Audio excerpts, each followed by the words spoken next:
Section 2230 waiver in California legislation. So you generally find these in California tax bills.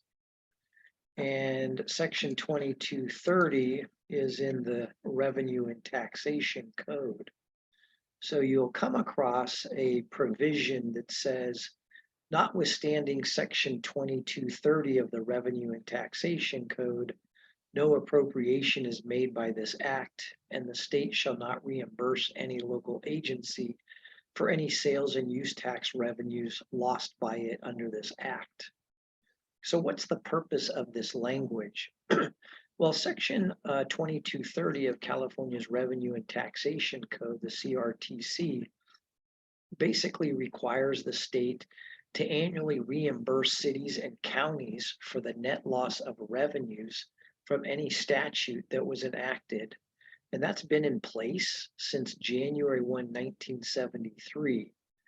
And I'm sorry, it's for a statute that was enacted to create a sales or use tax exemption.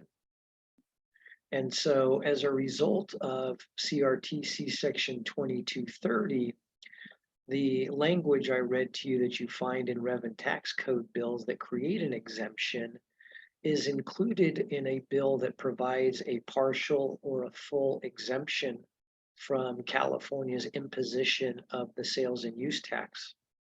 In other words, you wouldn't find this sort of language in a bill affecting property taxes, personal income taxes, the corporation tax, or the general administration of the California tax laws. So under Section 2230, the reimbursement is required to be made when funds have been appropriated by the legislature, and 20% of the local net loss has to be distributed to the counties in the same ratio as the total amount of sales and use tax that's been collected in each county, so that they're trying to make whole. 80% of the local net loss must be distributed to cities and counties in the same ratio that is provided for the distribution of monies from California's cigarette tax fund.